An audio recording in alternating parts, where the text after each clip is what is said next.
Some of our newsletter information. Tell you a little bit about our team who's here tonight. I'm Georgianne Warnock. I'm the superintendent of schools, and we have our chief of our police department. We are blessed to have a police department in Terrell ISD in addition to our City of Terrell Police that we partner with. And we have Dustin Connor, who is the emergency management officer for the City of Terrell. We also have Shep Whelan, who is our executive director for student services, and we have April Dudinsky, who is an LPCA. We have mental health resources at our high school and our middle school, and April really leads that team, and so she's here tonight and is going to be sharing a few things with us.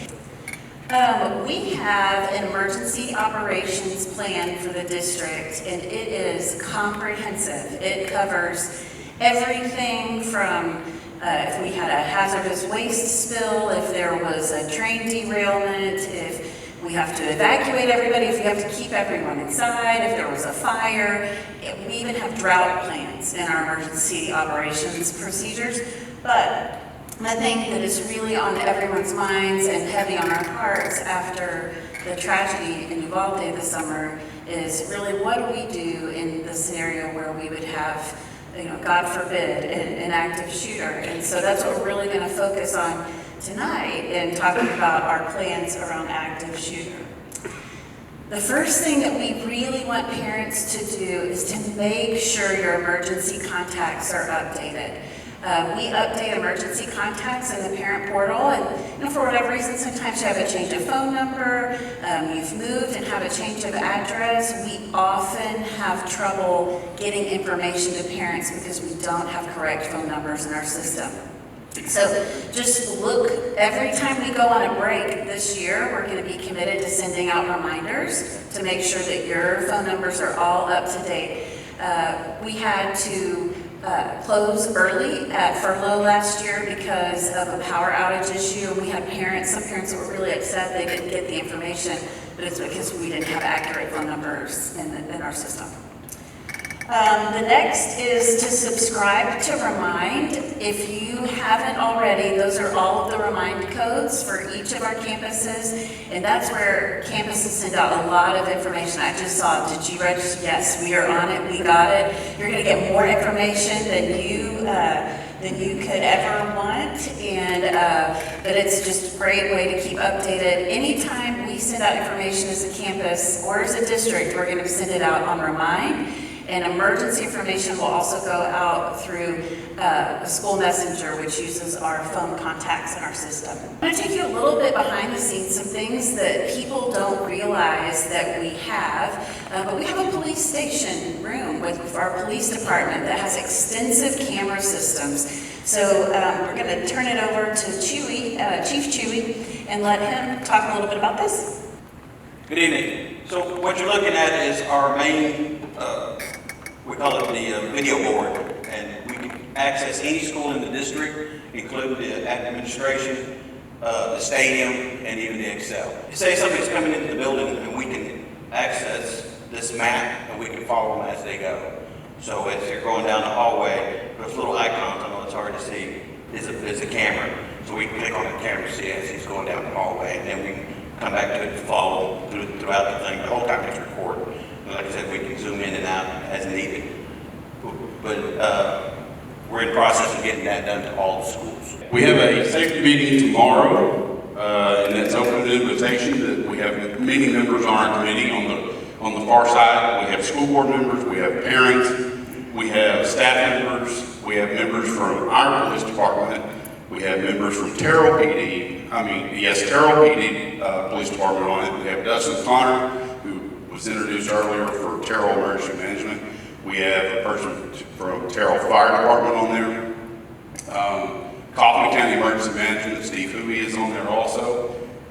We have several more members, like a member from the maintenance department. We have a member from our technology department, because all those people are key in coming together when we're talking about emergency management. We're going to meet quarterly. Like I said, tomorrow we're going to have our first meeting in the morning, and that's open invitation. And what we do during those meetings is we review policies, we review our procedures, We go over the drills that we've had. We talk about any maintenance issues, anything new that's come up from TEA or any other emergency management system.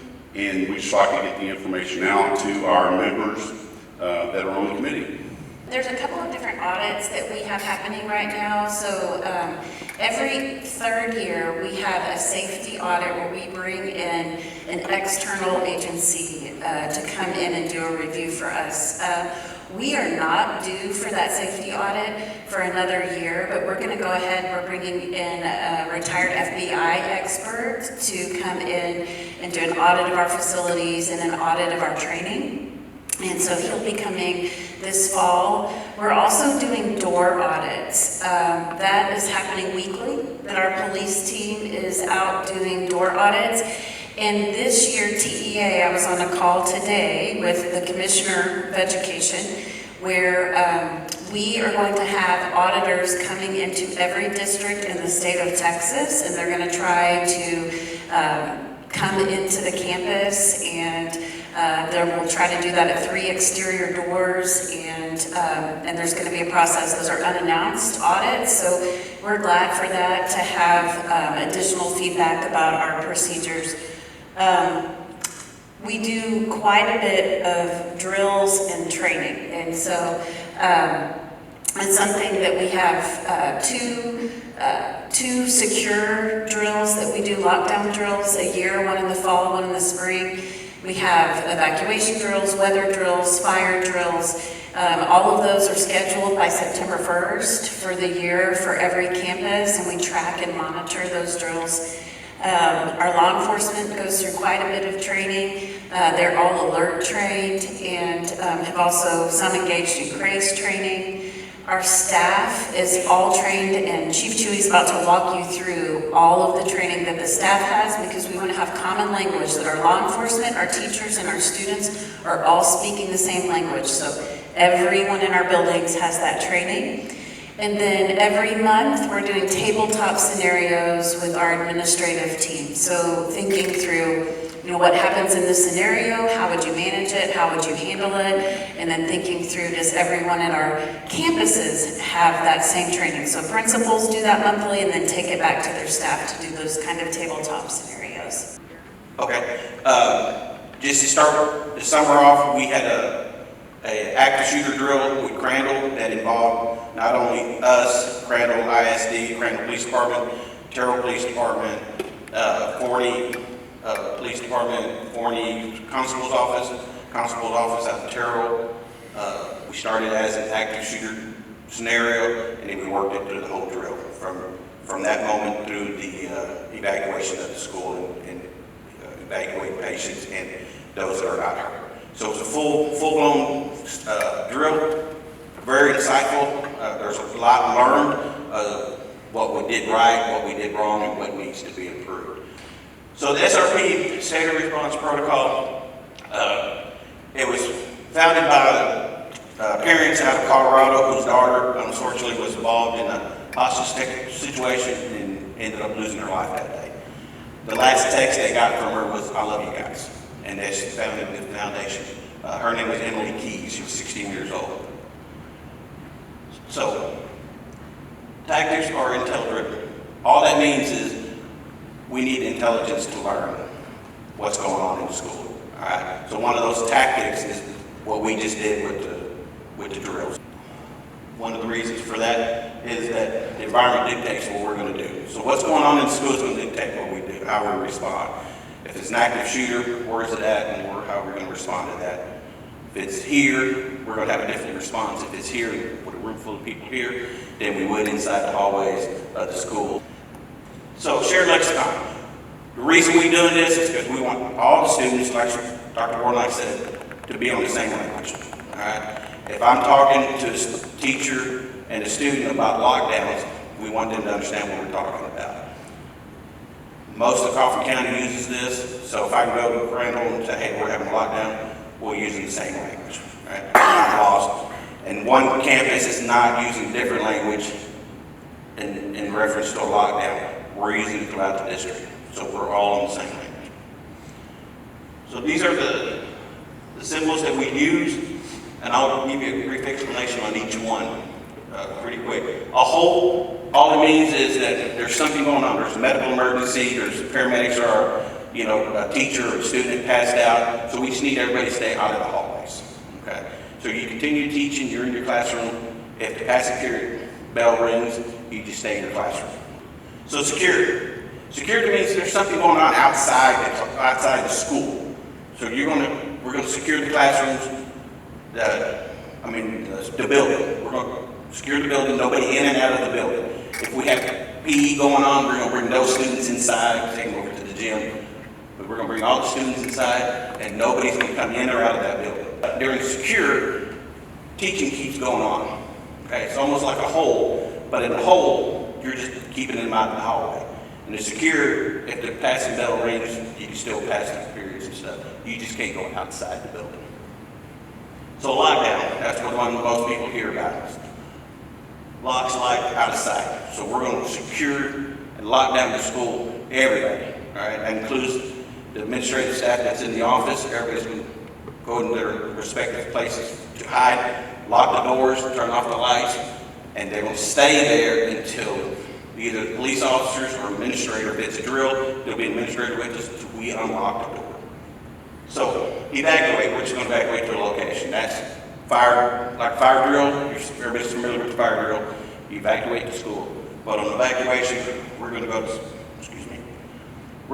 to a different building.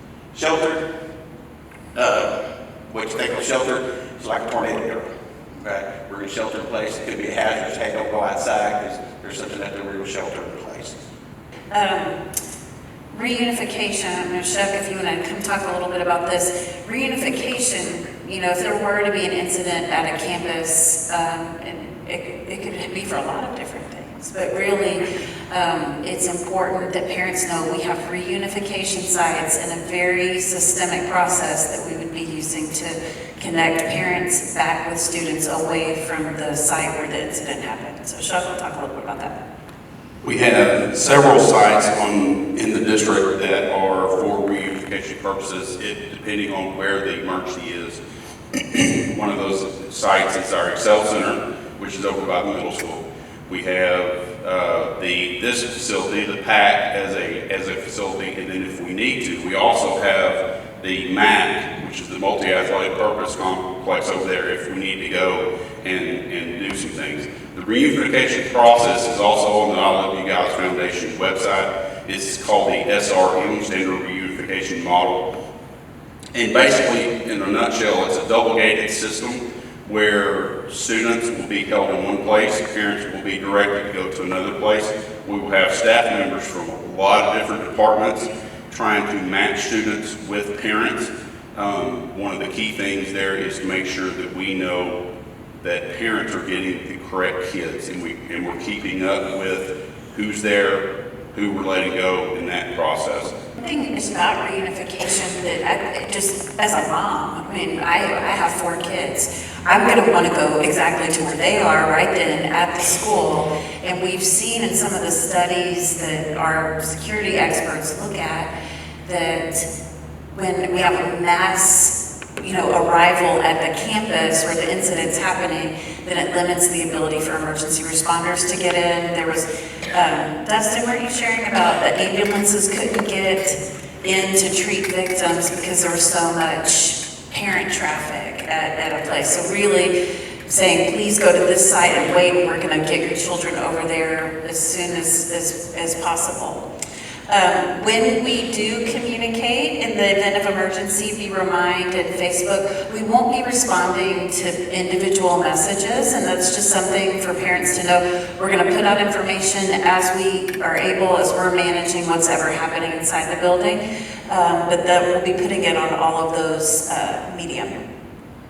We also have a threat assessment committee, and the threat assessment committee is comprised of our mental health experts, counselors, administrators, and the committee depends on which campus the child is at, if there is a threat to harm self or others. And that committee evaluates the threat. They do outreach to parents, connect with other resources, and all of those people go through training with the Texas School Safety Center.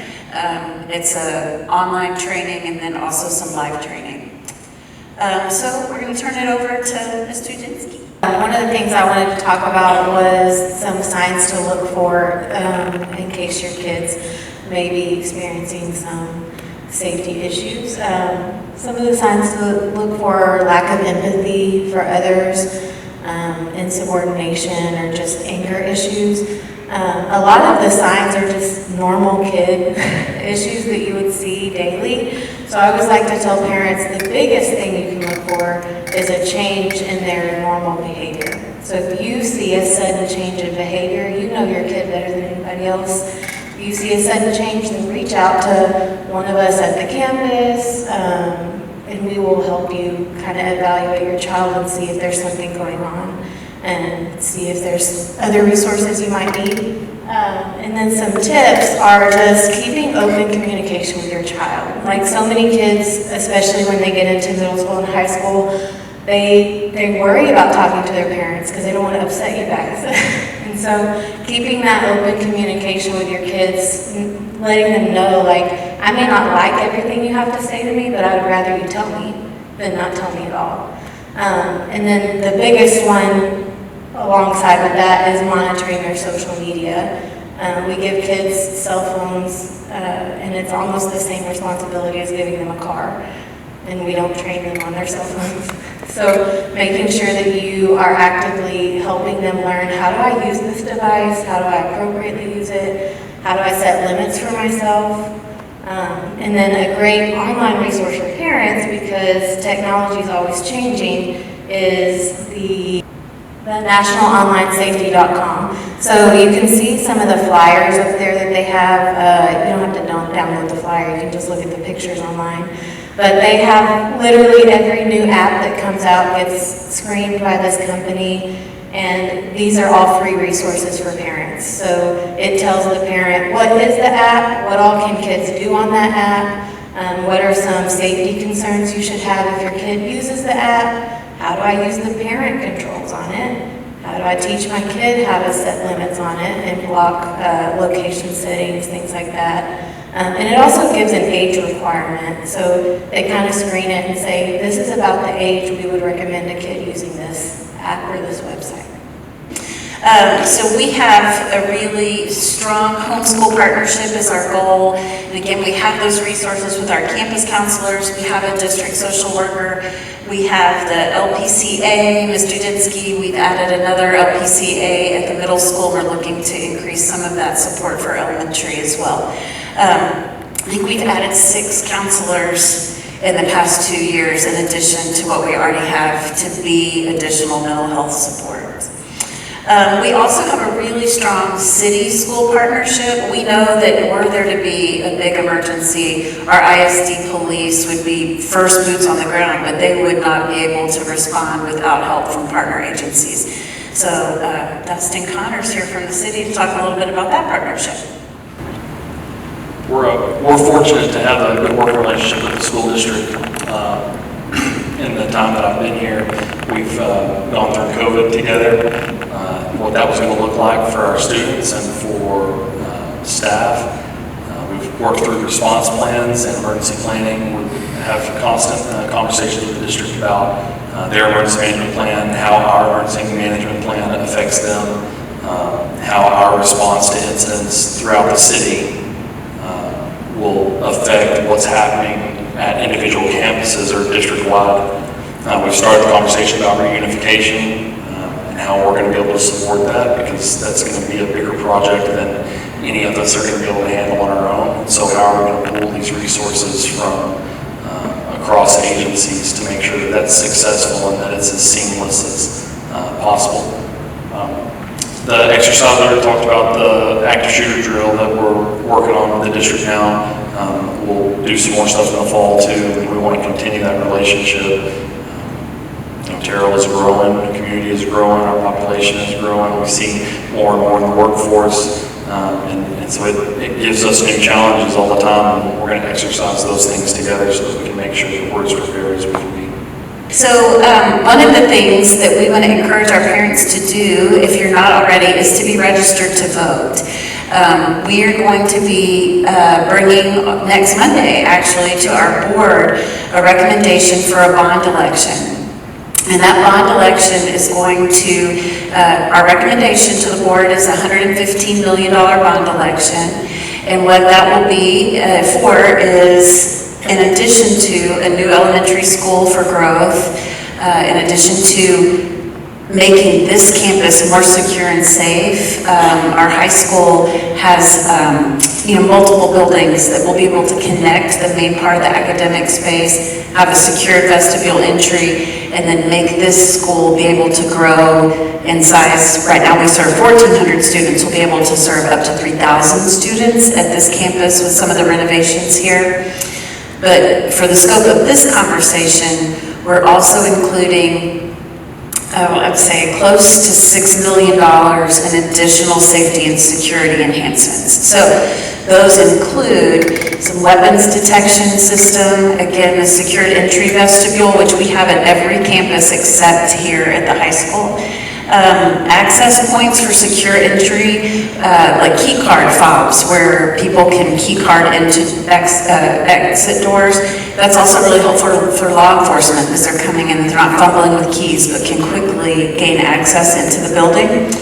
Panic buttons and silent alarms, we already have some of that, and we don't share all of the things about safety and security. There are some things we want to keep in-house, so we do have panic buttons and silent alarms on campuses, but we'd be expanding that. Alarmed doors to exterior. What we saw in Uvalde was a door that wasn't closing, wasn't latching, and someone was able to gain entry to the campus. So having alarm doors on the exterior, let's say that student nutrition's getting a delivery, they have the door propped, as the delivery's coming in, they get called away, that there's an alarm that would signal on that door to tell someone, hey, this door has been left open. So that kind of exterior alarm, and then additional cameras and more lighting. So those are the kind of security enhancements that we're looking at. And then we want to encourage parents to be involved, and there's lots of ways we can do that. So we're going to go back and we're going to correct that contact information and make sure that you're following Remind that we can get in touch with you. We encourage you to volunteer. On our website, there's a place where you can volunteer to come be a parent on campus. We have lots of opportunities helping out in the lunchroom, helping to be extra set of eyes, making copies, helping with bulletin boards, lots of ways to get involved and connected. Get out and vote. So when there's, like our bond election is an opportunity to vote in our school board elections and our state and national elections, especially when things around school funding and school security are there. I want to encourage you to be informed about that. We have several committees that we're always looking for parents to be involved in. We have an ambassador committee that we're starting this year, as well as our improvement council and a safety committee. And then we always invite our public to attend our board meetings, and those are typically on the third Monday of every month, except when they're not because of a holiday or something, but it's posted on the website of where they are. And that really kind of wraps up tonight.